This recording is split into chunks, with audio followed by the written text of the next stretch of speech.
On today's show, we're going to talk about the most interesting teams going into this offseason. There is a lot that's going to happen. Then we're going to look back at the finals just a little bit. We're not quite over it. What lessons can we take away from these two teams that played? All that coming up on the All NBA show.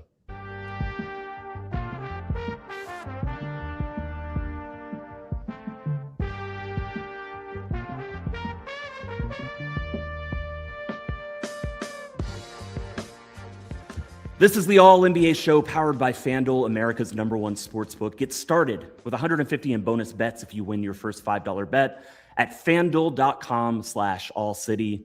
I'm Tim Cato. I'm not Adam Mares. You probably heard on the last show, his voice was like, you could hear it. You could hear it, and the voice is a little bit more gone.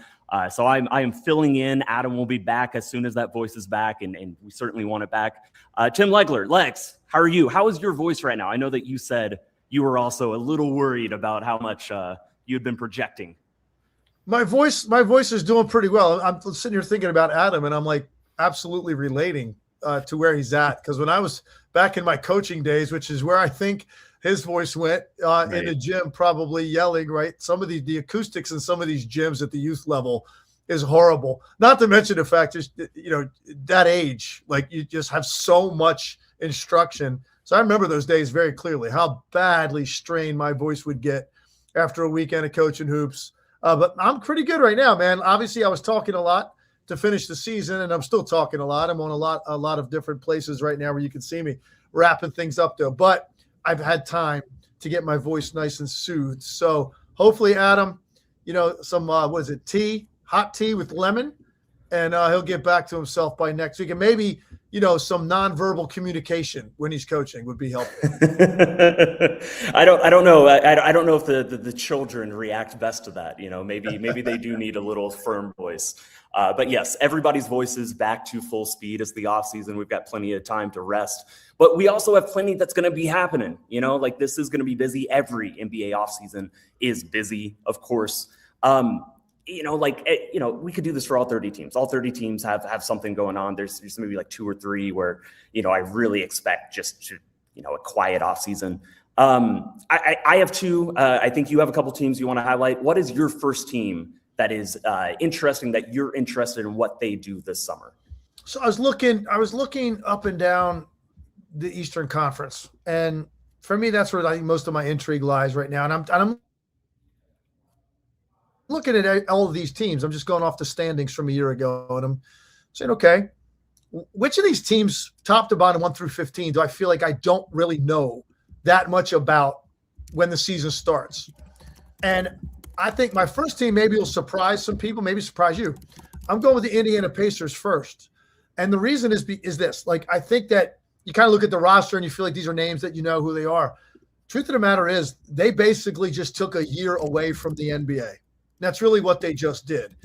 And obviously they had some things go horribly wrong with regard to the draft lottery and losing out on that top pick, which would have really made things incredibly interesting for them. But I think regardless, I'm looking at the Pacers and I'm reminding myself, and I think reminding other people, this was a team that went to the NBA Finals a year ago, and they were basically removed from the equation entirely this year because of the injury to Tyrese Halliburton, injuries to other guys. Their approach, I think, once they really got out of the gate really slowly, I think their approach changed and even what they were trying to accomplish.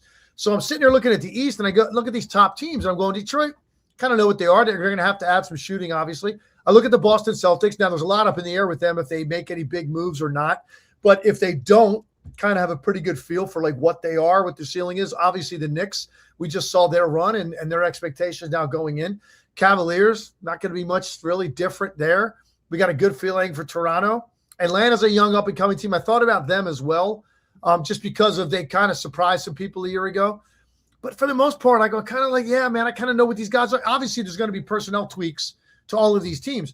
Indiana Pacers are a team that's going to find themselves right there at the top of the Eastern Conference, like in the mix for the top of the East next year, when they basically were completely not talked about this entire season.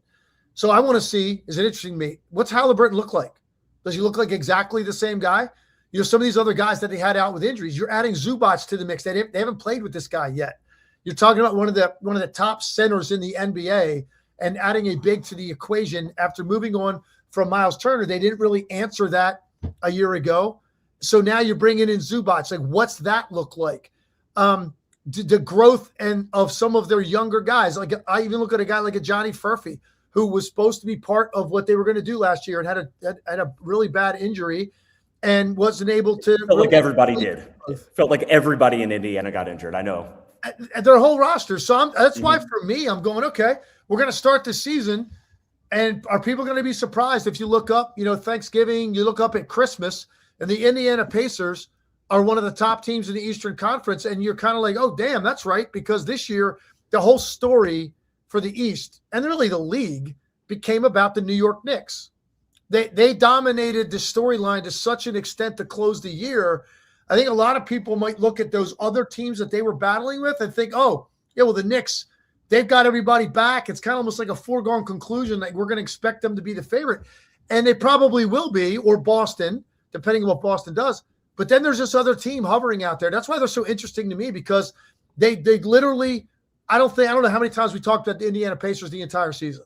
And yet they're going to be thrust right back into the mix again with the potential to be, and certainly in the top 4 in the Eastern Conference, maybe be a team that has a deep playoff run. And they were gone this year. So I'm curious to get your thoughts on that. That's why, for me, they're really interesting, because you inject a contender into the mix that won 19 games. That's what we're looking at for the Indiana Pacers, but that is what I expect from them.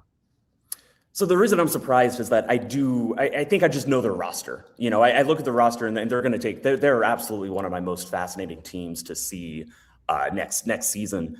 It's just like, do you look at their roster and, they are, let's see, they're 7 million, almost 8 million under the first apron. They have a little bit of maneuverability, with mid-level exceptions that they could add just a little bit to the roster. Do you think of their roster and say, okay, they're still missing, some small piece off the bench, or are you just excited to see this group, the group that plus Zubac that went to the finals 2 years ago? Is that the team that you're so psyched to see? Well, I think for me, I'm picturing running out there with a starting lineup of Tyrese Haliburton, Pascal Siakam, Zubac together in this starting lineup. And it's a dynamic that, Miles Turner was a really effective player for them, but he was more of a space guy that could protect the rim. Zubac is a guy that is a very good backline defender, one of the best offensive rebounders in the league. He's going to be phenomenal in pick and roll and ball screen options with Haliburton, his ability to dive and then camp out on the offensive glass. They haven't really had a weapon that looks quite like this. And yet they were a team that still managed to go to the NBA Finals. I'm also just curious to see, Tyrese Haliburton. Like, you saw Jason Tatum, and people are going to maybe look at that as, now, is that the new blueprint for an Achilles injury? Like, miss, like, I don't know however many months it was, 9-10 months, come back and look the way he did. Like, I don't think that's going to be the blueprint for everybody. Some guys are going to take a little longer. Now, he's not as explosive athletically as Jason Tatum. So maybe it's going to be a little bit easier for him to look exactly like himself because he's got more of a grounded game. But I want to see him out there, and I want to see him with this additional weapon that they have. You're also talking about guys like Nesmith and Nembhard and rounding out that team. Like, how does it look? So for me, I'm just excited to have another team in the mix, because when you looked at the top of the East, as it turned out, some of those teams that we thought were close are lacking. And Detroit Pistons won 60 games. They don't have nearly enough shooting and spacing around Cade Cunningham. That was exposed once you got to the playoffs. The Cleveland Cavaliers, now you think maybe you learned your lesson from the previous 2 postseasons. But yet here you go. They get hot at the right time of the year. Now they get themselves into conference finals and they get swept. And so now you're like going, okay, well, maybe they're not like getting closer than we thought. The Celtics, I don't know, because they reinvented their roster. You had this incredible year out of Jaylen Brown, but they were unexpectedly ousted in a Game 7 in the postseason by the Philadelphia 76ers. So I just think there's a lot more questions about some of these teams at the top besides the Knicks. And now the Pacers are saying, okay, those guys have questions. We probably have some too, but look where we're at here right from Jump Street when the season begins. That's why, for me, they're really interesting. 100% agree. You mentioned Boston. Obviously, any team that gets Giannis is a fascinating team. What Milwaukee does is a fascinating team. I want to name them. I think everybody is talking about Giannis, talking about how that's going to play out. So I'm going to go a slightly different direction, but very clearly, that is maybe the number one storyline. Like it or not, even if it feels like we've been in a hostage situation, I think we're finally going to get resolution to the Giannis saga. I'm excited for that. The team I wanted to name was Memphis, which, this is not a team that I expect to be a contender next year or anything like that. But I do see them as a team that has optionality in both ways. They obviously were the team, the one team that voted against the lottery reform. The team most screwed by it in the sense that, if Utah got another first, top 5 pick, top 4 pick, even though Memphis has it, it wouldn't be conveyed because picks can't be conveyed 3 years in a row. It seems like that's still like slightly up in the air, but as things stand now, that's the case. It's also the question of would they have traded Jaren Jackson if, it seemed like they were signaling they were going to do a complete teardown. Now, Memphis does not have any money on the books after next season. It's 1 year of Ja Morant. It's a year of Cam Spencer. And then you got some team options that you could decline. Memphis is in a very flexible situation where they are most likely going to trade Ja Morant, but they could trade him for more draft picks. They could trade him for, some sort of veteran player and try to push for it, try to go for it a little bit more. Zach Edey and Cedric Coward are going to be their, that's going to be their core. And then they're adding, of course, a high lottery pick, another stud to this group. But the question is, in the new lottery reform, maybe even if this team isn't amazing, even if they're selling off, even if they're accumulating assets, one thing that you can do if you are a rebuilding team to increase your lottery odds, it's get more first-round picks. Your first-round picks may not be as high a percentage. You cannot control, 18% odds just by being the worst team in the league or 25 like it was under the old system. But you can, be one of those salary cap teams that brings in bad money and says, we want as many first-round shots as possible over the next 2 years because under the flattened system, more lottery balls, is better, and more teams are going to have better chances at higher picks than before. So I could see them going that path. I could see them saying, we want something, we want a player back for Ja Morant. If they end up with Cam Boozer, I think we understand is, he's going to be someone who develops over time, but he's going to come into the NBA. He's going to be ready to win. He has impacted winning at every single stop of his career. I could see them go both directions. They're one of two teams that I really don't know which way they're going to pivot. And that's fascinating to me just to see, both which direction they go, but also, even as a team affected by the lottery reform, I'm very curious to see how they manage that and how they adapt to that. I think they're going to be one of the first case studies we see. I think all of those are really good points about them. I think for me, I look at this team and I just see a team now that's going to spend a little bit of time here as a bottom feeder. Like that's what it looks like. And look, depending on how the draft picks play out for them, I mean, you could be loading up on young top tier talent here for a few drafts in a row. If you hit on one of those guys and they're your franchise guy, then you can maybe see where this could be 5 years from now. I look at this team and I go, man, it wasn't too long ago. They had Ja Morant like healthy and explosively doing his thing in the NBA. You had Desmond Bane, you had Jaren Jackson Jr., and this was a team that you looked at, Dylan Brooks, and you went, wow, man, this is a team that like you got to show up ready to play every night. They seemed like they were on the rise, like about ready to do some special things with a pretty young core in the postseason. And now you look up, Jaren Jackson Jr. is gone, Bane is gone, Brooks is gone, Ja Morant about to be gone. And while I do like some of their young guys, I have major concerns about Zach Edey and whether he's going to, be healthy. It's difficult for guys that size that are also like on the thicker side. Like he's not rail thin. So some of that pounding for guys his size, it's more difficult. So you worry about like Zach Edey's ability to stay healthy long-term. And even then, like what ultimately is going to be his upside and ceiling, he had dramatic improvement and he showed me a lot more at the NBA level with his mobility than I thought he was going to be able to translate. I thought this guy was going to have a hard time changing ends of the floor. Turns out he leaned up. He was able to change ends of the floor pretty well, and he was an effective force just because of his size and touch. But what is the long-term prognosis for him? Coward is a guy that's a very talented player. I don't know ultimately yet what his true ceiling is as a player. So I think for me, there's a lot of interest there, but it's all for me in uncertain terms in terms of who they add going forward over the next 3 to 4 years, because I don't think there's any question that right now they're in a downward cycle. They're going to have to rebuild all of this with youth and talent at the top of the draft. And then depending on what they get back for John Morant, if at some point they trade him. Yeah, 100%. And obviously every team will be going for it. It's just a matter of, are you seriously going for a play-in, spot, or, the best case scenario, if you're in that relegation zone, if you're one of those bottom 3 teams in the next coming years, is that you have other shots around you, that you own other first-round picks. If they're just in asset accumulation mode, I think that also makes sense for them, and they'll land where they land. Do you have a second team, Legs? I do. It's the Washington Wizards. Honestly, Yes. I mean, to me, I don't know how they wouldn't be interesting to everybody. Now, look, I know in some ways, it's a major leap of faith. Okay, to say, well, if Anthony Davis is healthy and Anthony Davis is happy and Anthony Davis wants to be there, we all know what kind of a talent he is, what kind of a difference maker. So to give him that benefit of the doubt that, he's going to play, whatever, 65, 70 games and be out there, be fully committed. If he is, we know the difference that he can make. So I'm going to be open to it. Let's see. You added a guy like Trae Young, who I think he comes to a situation where, and I can tell you having played there, and they haven't had a lot of success, obviously, in recent memory.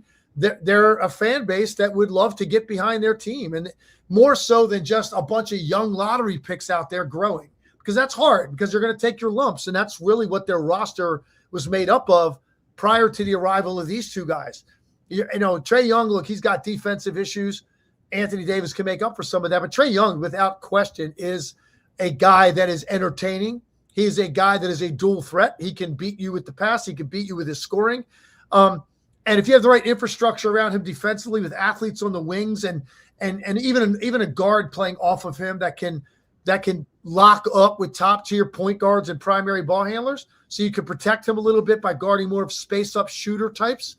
If you've got that kind of infrastructure around him, the guy, no doubt, puts a lot of pressure on defenses, and you pair him up with a guy like Anthony Davis, it's kind of tantalizing. In addition, obviously they've got the number 1 pick, and you expect it to be DeBonsa, and this guy right out of the gate is going to get an opportunity to play heavy minutes. He's got versatility to his game. He's got an edge to his game.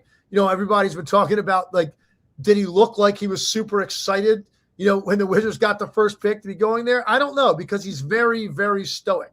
So I don't really know. And actually, I just had a chance to meet him during the NBA Finals.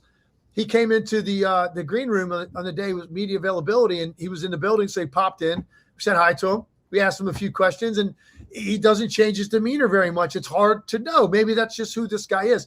He seems like he's got an awful lot of confidence. I think he's got the work ethic to back it up, it sounds like. You're adding him to the mix with the guys that they've drafted in these recent drafts. You look at Alex Sarr and how much he developed last season. You look at a guy like Trey Johnson, who I think was one of the more natural scorers to come in to the league a year ago. Bub Carrington.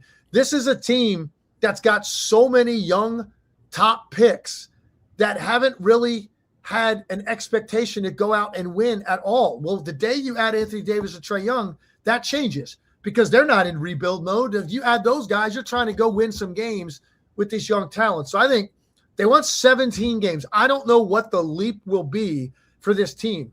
But for me, when you look at all of the teams in the bottom half of the Eastern Conference standings, you say, who potentially could have the biggest swing in wins in a positive direction? I think it's the Wizards. A lot's going to have to go right to make that happen. And again, maybe I'm being too optimistic right now, or too idealistic, but that's where my thought process is right now with this team. As far as I'm concerned, AJ DeBansa got a chance to meet Tim Legler. I'd flip it right around. So I do want to add one thing. There's been a little bit of reporting on there's been 2 bits of reporting that I just want to connect together. I still think AJ DeBansa is likely going to be the number 1 overall pick. There's been a little bit of reporting that the number one pick, it's still in play, that the top three is not maybe as set as you think. And then there was Jake Fisher reported a little bit of league-wide speculation. Are we 100% certain that Trae Young doesn't get another move?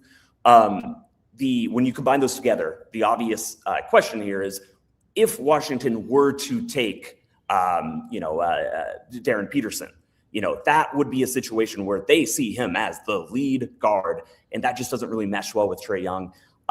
Again, scuttlebutt, we're a week out. Nobody knows anything for certainty. I would still expect AJ Debinsa to be the guy, and I'm excited to see that team. I'd be excited to see it the other way around. So, we'll know soon enough here in a week. My last team, and I'll keep it super quick on this one, was just the LA Clippers. I could see them re-signing Kawhi, who he's on the books for $50 million next season, but that's it. So if they were to do another 2-year extension with him, a 2+1, or even a 1+1, I think he'd be looking for a 2+1. That would be a situation where it's Kawhi Leonard. There was moments last season he was basically the best player in the NBA. You should be going for it. You have Darius Garland. You have the number 5 pick. You should be taking that core with a lot of cap space and going for it. If you don't do that, then it should be asset accumulation modes. And you got to look at Kawhi Leonard and see what type of value there is for him around the league, especially as other teams know he's probably a 1-year rental. Also, and we've almost forgot about it, aspiration still looms over it. We've got to see what happens there. That's my other team. But let's hit a break. After this break, we're going to come back. We're going to talk about some lessons that we learned from the NBA Finals and some lessons that teams can take with them as they worry about team building going into the future. The biggest stage in world soccer is here, and every goal changes everything. And now FanDuel is giving you a reason to root for every single one. Introducing Every Goal Pays. Bet on a match and get bonus bets for every goal scored in that match. That's right. More goals means more bonus bets. And all you have to do is turn on your token. From the opening whistle to the final kick, let there be goals on FanDuel. Visit FanDuel.com/AllCity to get started now. Must be 21 or older and present in select states. For Kansas in affiliation with Kansas Star Casino, or 18 plus and present in D.C. First online real money wager only. $5 first deposit required. Bonus issued as non-withdrawable bonus bets, which expire 7 days after receipt. Restrictions apply. See terms at sportsbook.fanduel.com. Gambling problem? Call 1-800-GAMBLER or visit fanduel.com/RG. Call 1-888-789-7777 or visit ccpg.org/chat in Connecticut or visit mdgamblinghelp.org in Maryland. Hope is here. Visit gamblinghelplinema.org or call 800-327-5050 for 24/7 support in Massachusetts or call 1-877-8-HOPE-NY or text HOPE-NY in New York. You know that moment, the one where you realize you left your favorite sunglasses at the beach or on the roof of your car, at a gas station 3 states away. Right now, I'm imagining all of these Europeans who are flooding into the World Cup and they're driving all over, city to city to get to their countries and their nations' games. Very easy to leave a pair of sunglasses in Alabama and all of a sudden you're in Houston, Texas. So I hope that whatever sunglasses got left at that gas station, I hope they're Shady Rays, because when I found Shady Rays, it changed the game. First off, these sunglasses, they're made for real life. They're seriously good looking, polarized, durable, and not stupidly expensive. But if you lose or break them, even on day one, Shady Rays will send you a brand new pair. No guilt trip, just replacements. So now I wear my sunglasses without any fear. I hope these World Cup tourists are doing the same. If you are one of those people, go to shadyrays.com and use code ALLCITY for 50% off 2+ pairs of polarized sunglasses.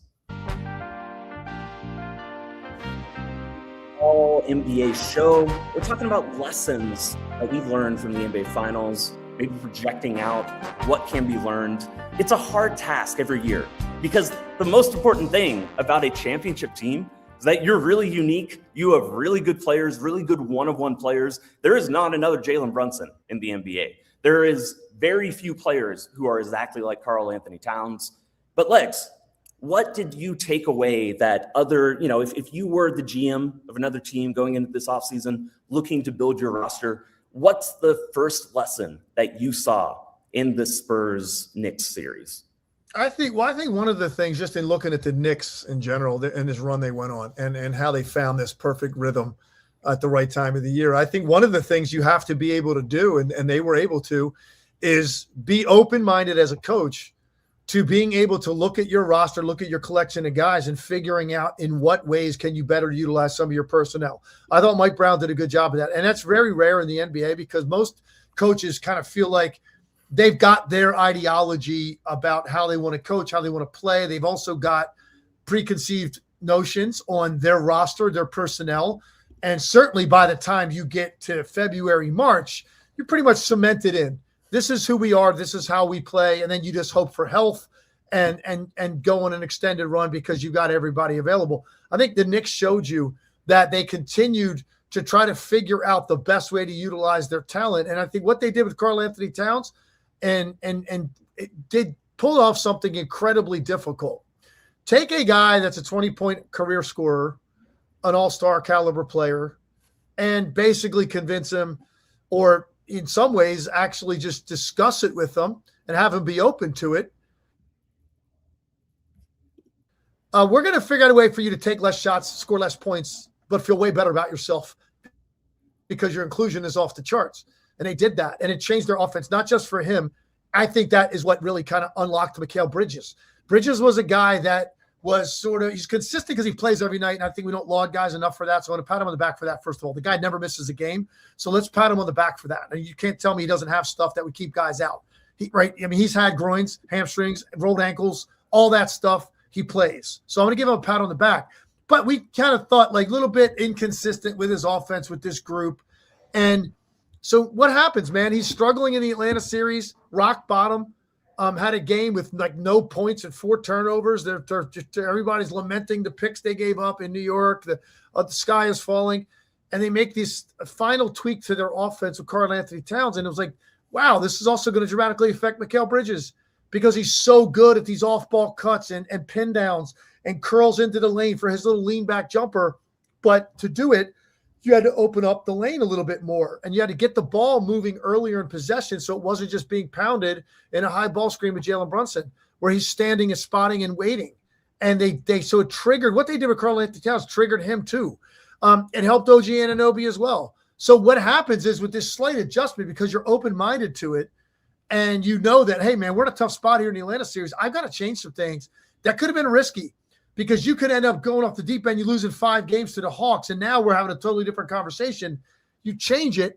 It's not an easy thing to do on the fly, but you're able to do it, and it affected the rest of your roster. So I think the flexibility in a coach's mind about the guys he's coaching, rotations, usage, tweaking off both ends of the floor to suit your personnel. Don't be married to a philosophy and an ideology, man, all the way through. It'll be your undoing as a coach. You've got to be flexible. So I think that's one thing that Mike Brown taught everybody.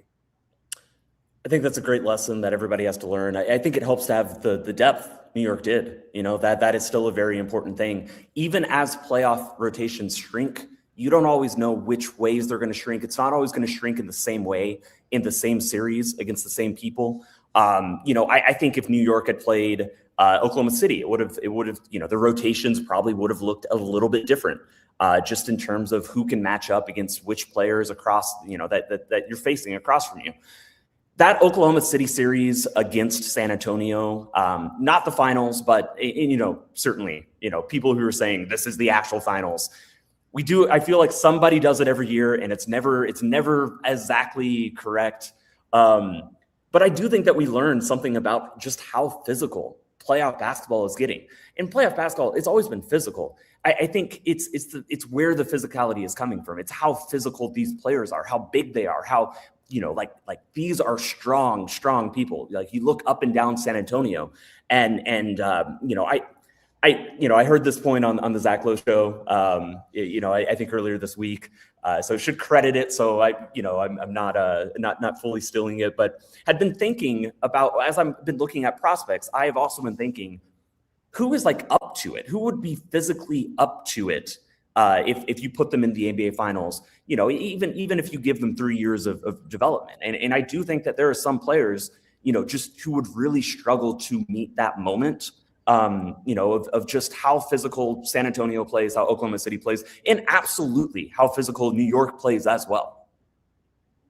No, listen, I think we all we're sitting there watching how physical things got on the floor. And I think the biggest thing that you noticed sitting there was the physicality off ball and what you have to play through in terms of freedom of movement off ball, the screeners as they're approaching screens, the amount of contact on them. Ball handlers, yes. I mean, but I feel like that's always been the case in the playoffs. You're allowed a little bit more with your hands out on the perimeter, a little bit more picking guys up full court. But for me, it was everything like off the ball. Catching your eye, like peripherally. You're looking at the ball as a broadcaster, but you're also seeing the rest of the court, and you're noticing, man, there's an awful lot of contact. I know that even for me, like as the series wound down in the finals, where you really noticed it was any ball that was shot and the amount of activity and physical contact that was taking place on the glass prior to the ball hitting the rim or the backboard was really incredible to watch. So I think it does kind of look now at guys are going to have to look at their rosters, look at do they have enough of that? Because you can have great value now in the league if you're someone maybe that's a little bit less skilled, but you can do some of those things. You can still set screens through contact. You can still rim run through contact. You can still get on the offensive glass or corral the defensive glass because you've got the physical wherewithal to do it. I think there were teams that were kind of shocked by the fact that they didn't have enough of that. Even a team like Oklahoma City needed more of that because they're a team that relies greatly on perimeter speed defensively. They're a little bit more slightly built up front. And I think that came into play against a pretty physical San Antonio team. I think Cleveland dealt with that with the way they want to attack is more of a finesse style. Well, now you're going to get up into people and you can see how you can really derail them and get their rhythm out of sync offensively. So I do think there's something to be said for that. Like just building yourself for the right time of the year. And that might mean sacrificing a little bit in the regular season. With what you want in shot making and depth and guys that can score coming off your bench. Maybe there's another type of player that can have great value to you if you really think you're playing for something and you're going to have multiple rounds to play for. You're 100% right about the off-ball physicality. This was something that was very apparent even from the first games, from the first week. You know, I wrote about it back then. I talked to an assistant coach on a team that was in the playoffs. And this quote just stuck with me the entire playoffs as I'm watching off-ball physicality over and over again. The coach told me, I feel like you can get away with anything off the ball. It doesn't make sense to guard any other way. And that was something that I think the teams that had the ability to do that picked up on that. You know, they picked up on it quick. That's how they wanted to play all season anyway. And at the moment they realized that, you know, on the ball, okay, yeah, you know, there's going to be, you know, more eyes. There's going to be more ref attention on that. You can't always foul those guys. But off the ball, anything that you can do. We saw this with Wembanyama in the finals. Every single time he rolled, and he rolled a lot, you know, and you know, trying to open up that vertical gravity. You know, he would get a forearm. He would get a bump. You know, it was more than just a tag. It was a physical tag. You know, it was somebody dipping down into the paint and making sure he was, you know, not just like felt a body, but like felt, you know, a physical push, you know, kind of at him. And that was something that he's going to have to develop and grow into. You know, that's where a lot of his frustrations came from. And on one hand, I get it. On the other hand, you're Victor Wembanyama. You're supposed to be, you know, one of the best players in the league, very soon to be the best player in the league. You know, you've got to overcome that because this is things that other superstars have gone through. You know, famously, you know, Jordan had the Jordan rules. I want to bring up something else to pivot on that, unless you had anything to add, which is Jalen Brunson. We've had so much small guard discourse. Let me ask you this. Did Jalen Brunson succeed as a small guard because he is Jalen Brunson and he's an anomaly? Did he succeed as a small guard because New York put three, you know, plus perimeter defenders around him? Which one comes first? How much is it one or the other? I think for me, it's more about the unique nature of Jalen Brunson's game and the physical attributes he brings to the table. Yeah, I mean, you're right. They supported him defensively on the perimeter with what they added. But for me, that's not going to be close to getting it done or enough to get it done and win a championship, particularly against, you know, the level of competition they faced in the finals. If Jalen Brunson isn't a guy that, because of the unique nature of how he does what he does, very difficult to, corral that. And like, what I mean by that is this: other small guards that we've talked about historically that don't play with sort of the level of strength and balance and footwork that he plays with, you can get guys like that are relying on speed, which most smaller guards have historically. There are ways that you can kind of contain that if a game gets more physical in the postseason. It's a lot harder to do that to a guard that is built the way he's built, that is really a grounded-based player. He's not getting off his feet. He's not playing fast downhill, so where he gets himself going too fast and he's playing out of control. He's not jumping with these big step-back shots that he's got to take, which are going to lend themselves to lower efficiency deeper into games because you wear out taking those kinds of shots, and most small guards need that shot to get the shot off. Jalen Brunson plays a grounded game, so he is more about footwork, balance, ambidexterity, IQ, obviously, touch, but his characteristics are very unique to a guard his size. Most of the guys his size that have been top-tier players historically have been reliant on speed. That is their number one thing, and speed wears down over time. You get gassed. It's harder to finish in traffic. It's harder to keep playing that way when the hand checking and the physicality of the perimeter goes up. Jalen Brunson is built for that. And I think that for me is really the number one reason.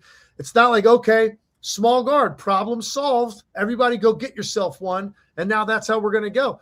There are none that look like Jalen Brunson, that play like Jalen Brunson with that level of strength and balance at the top and the footwork.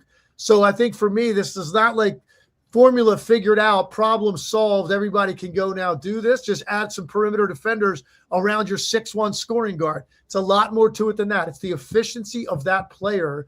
And Jalen Brunson is able to do it even under the most extreme pressure because of the nature of the way he scores. I think you're 100% right. It goes back to the physicality that we were talking about, I was talking about, where yes, if you have a small guard, you do need to do some things defensively with your roster to build around him and to protect him. But not every small guard could hold up against Stephen Castle. It is Jalen's physicality. It is how strong he is. Yes, he's going to have some defensive weaknesses, but he is physical enough to withstand that. Think around the league to a bunch of the small guards. I don't think I'd say that about every one of them.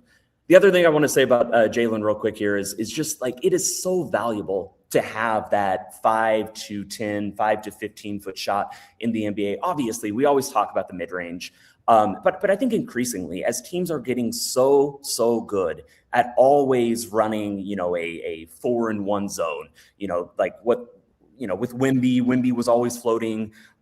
Teams are so good making sure that there's always going to be backline rim protection because that's what offenses look for. Offensive look for threes and then look for layups. And so defenses try to guard threes and layups, and they give up that middle of the paint. If you don't have one of those guys, I'm thinking back through all the teams that have made it here over the past few years. I'm thinking back to Jokic. I think Jokic's superpower was his touch from that little 5 to 10 foot range. He has a lot of superpowers, but that is one thing that makes him so valuable because that is the area that defenses schematically are allowing, that is what they're trying to give up. We remember Hartenstein. He kept hitting the little push floater. And finally, if you hit 4 in a row, Wemby had to take a step towards him. So, everybody who says the mid-range is dead, it is not dead. Their shots have gone to different places. But if you do not have a mid-range scorer against the way defense is structurally played in the modern NBA, you just have to. You have to have one of those guys. I'll take it a step further. It's not even just related to the mid-range. What you're really describing is a player offensively that doesn't really have a hole in their game offensively that can be exploited, exposed, taken advantage of, game planned for, because he can get to the rim selectively, finish with either hand. He can obviously shoot the deep shot, but what separates him is his ability to get the look he wants from 12 to 20 feet when he's guarded by one defender.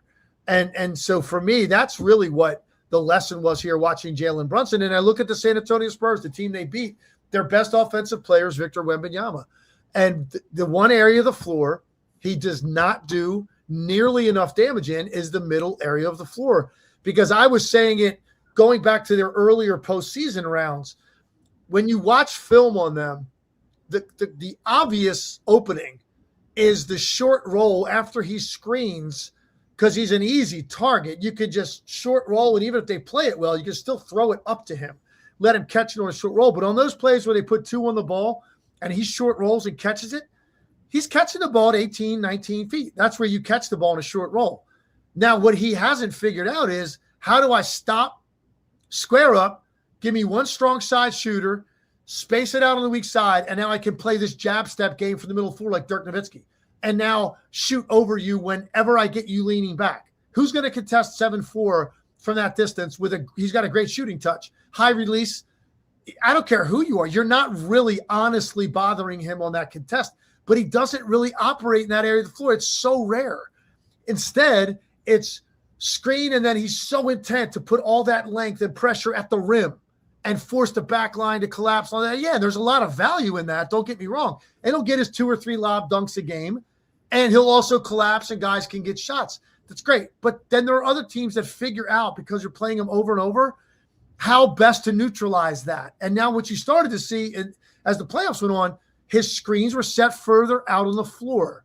That meant he's got a much longer run to the rim, so it's not nearly as much pressure because the back line has time. You can get bumped on the way to the rim. It sort of derail your path.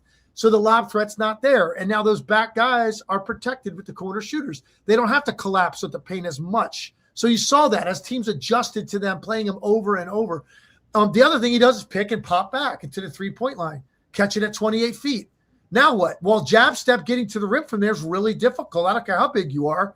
And he's not like he's going to shoot 45% from the 3 out there. So those are the 2 areas he likes to operate in after he screens. Well, what about that 12 to 18 feet where you catch it, stop, process what's in front of you, jab step, get a guy to back up just a little bit and just rise up and shoot over them? I think that's the evolution for his game over the summer.